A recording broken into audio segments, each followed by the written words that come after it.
আসসালামু আলাইকুম ওয়া রাহমাতুল্লাহি ওয়া বারাকাতুহু। প্রিয় ভাই ও বোনেরা, আজকের ভিডিওটা লিখতে গিয়ে অনেকক্ষণ থামলাম, কারণ এই কষ্টটা অনেক গভীর। হয়তো এখন আপনি এই কষ্টের মধ্যে আছেন। সে বলেছিল, তোমাকে ভালোবাসি। সে বলেছিল, তুমি ছাড়া কাউকে বিয়ে করব না। সে বলেছিল, তুমি আমার সব।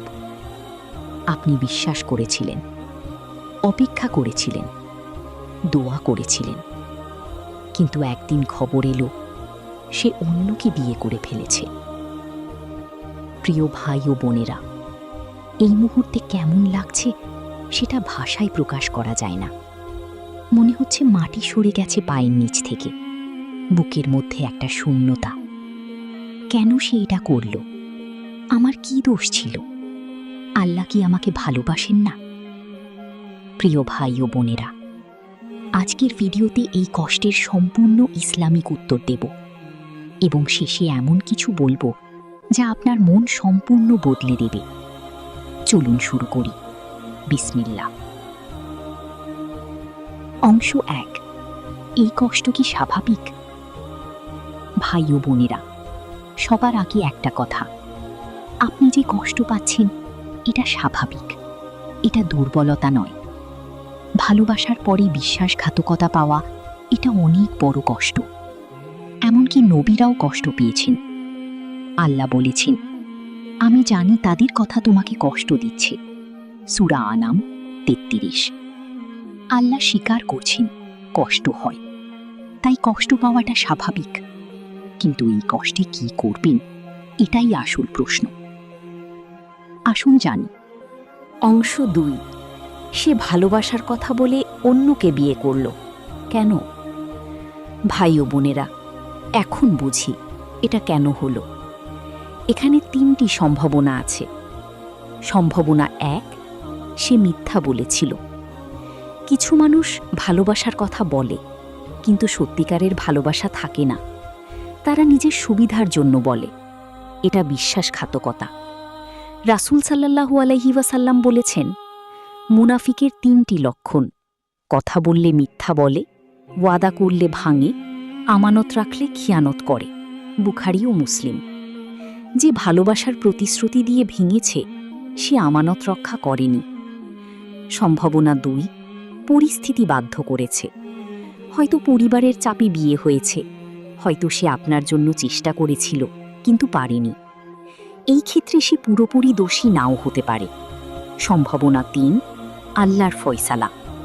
এটাই সবচেয়ে গুরুত্বপূর্ণ সম্ভাবনা।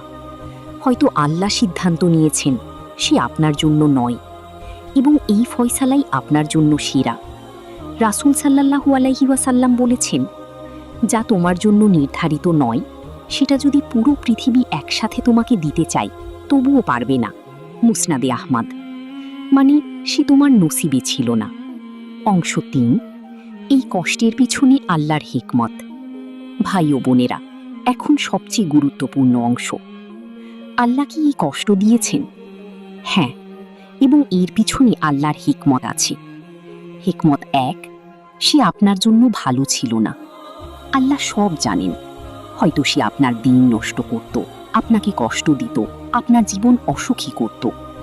আল্লাহ বলেছেন, হয়তো তোমরা কোনো জিনিসকে অপছন্দ করো, অথচ সেটা তোমাদের জন্য ভালো। আল্লাহ জানেন, তোমরা জানো না। সূরা বাকারা 216। হিকমত 2, আল্লাহ আপনার জন্য আরও ভালো কিছু রেখেছেন। রাসূল সাল্লাল্লাহু আলাইহি ওয়াসাল্লাম বলেছেন, যে আল্লাহর জন্য কিছু ছেড়ে দেয় আল্লাহ তার চেয়ে ভালো কিছু দেন। আহমদ। আপনি ছেড়ে দিতে চাননি, কিন্তু আল্লাহ সরিয়ে দিয়েছেন। মানে আল্লাহ আপনার জন্য আরও ভালো কাউকে রেখেছেন। হিকমত 3, আপনাকে আল্লাহর কাছে আনার জন্য। এই কষ্টের আগে কি আপনি এত দোয়া করতেন? এই কষ্টের আগে কি তাহাজ্জুদে উঠতেন? এই কষ্টের আগে কি এত আল্লাহকে ডাকতেন? হয়তো আল্লাহই কষ্ট দিয়ে আপনাকে তার কাছে টেনে এনেছেন। হিকমত 4, আপনার গুনাহ মাফ করার জন্য।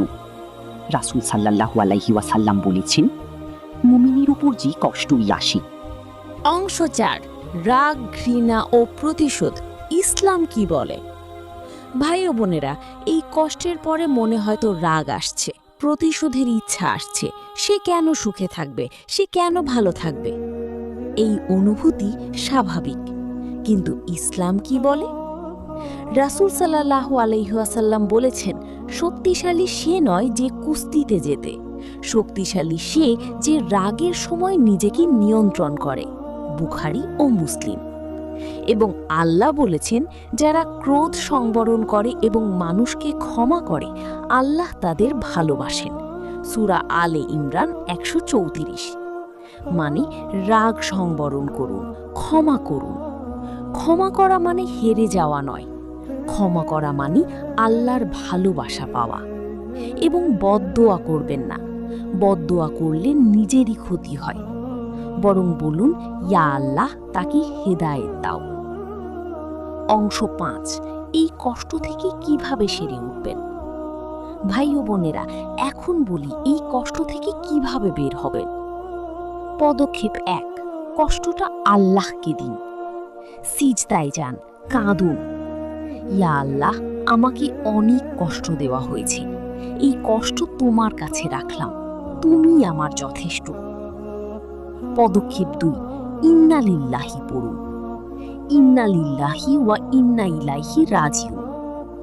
আল্লাহ বলেছেন এই দোয়া পড়লে আল্লাহ রহমত ও সঠিক পথ দেন।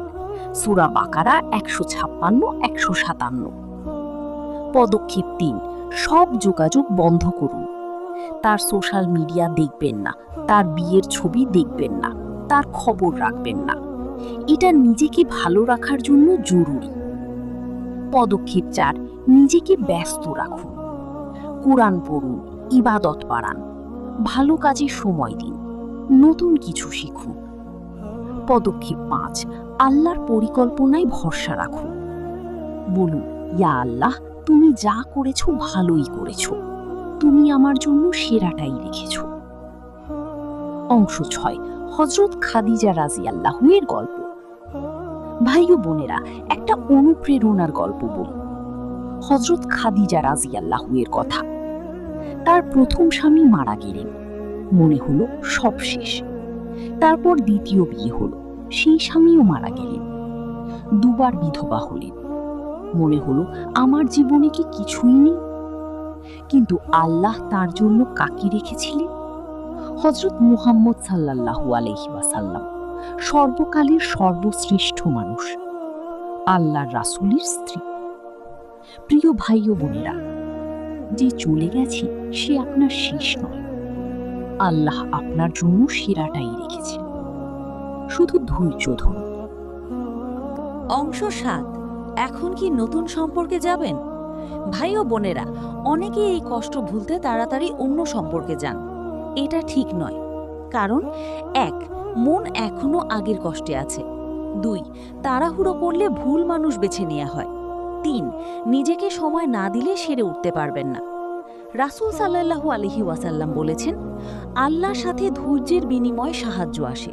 তিরমিজি। আগে নিজেকে সারিয়ে নিন, তারপর হালাল পথে নতুন শুরু করুন। ইস্তিখারা করুন, আল্লাহর উপর ভরসা রাখুন। অংশ 8, আল্লাহর উপর ভরসা রাখুন। ভাই ও বোনেরা, সবশেষে সবচেয়ে গুরুত্বপূর্ণ কথা, আল্লাহ আপনাকে ভুলে যাননি। আল্লাহ বলেছেন, আমি তোমার গলার শিরার চেয়েও কাছে। সূরা কাফ 16। আপনার কষ্ট আল্লাহ জানেন, আপনার চোখের কান্না আল্লাহ দেখছেন। এবং আল্লাহ বলেছেন, নিশ্চয়ই কষ্টের সাথে স্বস্তি আছে, নিশ্চয়ই কষ্টের সাথে স্বস্তি আছে। সূরা ইনশিরাহ 5-6। আল্লাহ 2 বার বলেছেন, আপনার স্বস্তি আসছে, আপনার সুখ আসছে, আপনার জন্য ভালো মানুষ আসছে। শুধু ধৈর্য ধরুন, শুধু আল্লাহকে ধরুন। বিশেষ দোয়া। প্রিয় ভাই ও বোনেরা, দোয়া 1, কষ্টের সময়। ইন্না লিল্লাহি ওয়া ইন্না ইলাইহি রাজিউন।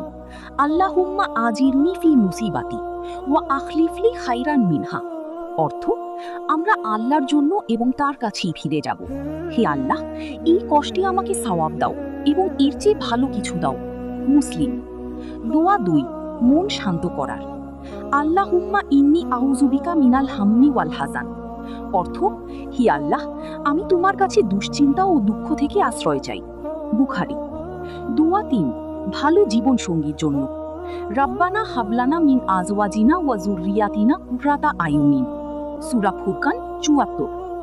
দোয়া ৪, তাওয়াক্কুলের জন্য। হাসবুনাল্লাহু ওয়া নি'মাল ওয়াকিল।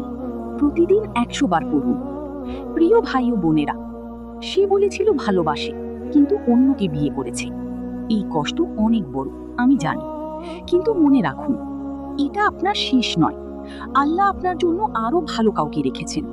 যে গেছে সে আপনার নসিবে ছিল না, আল্লাহ আপনাকে বাঁচিয়েছেন। এখন কষ্টটা আল্লাহকে দিন, তার উপর ভরসা রাখুন, ধৈর্য ধরুন। আপনার গল্প শেষ হয়নি, আল্লাহর পরিকল্পনা এখনো চলছে, এবং আল্লাহর পরিকল্পনা সবসময় সেরা। আল্লাহ তাআলা আমাদের সবার কষ্ট দূর করুন, আমাদের জন্য সেরা জীবন সঙ্গী দিন, আমাদের আল্লাহর পরিকল্পনায় সন্তুষ্ট রাখুন। আমিন, আমিন, সুম্মা আমিন। ভাই ও বোনেরা, এই ভিডিওটি এখনই শেয়ার করুন, কমেন্টে লিখুন, ইয়া আল্লাহ, তুমি যা করেছো ভালোই করেছো, আমার জন্য সেরাটাই দাও। চ্যানেলটি সাবস্ক্রাইব করুন, বেল আইকনে ক্লিক করুন। আল্লাহ হাফিজ। আসসালামু আলাইকুম ওয়া রাহমাতুল্লাহি ওয়া বারাকাতুহু।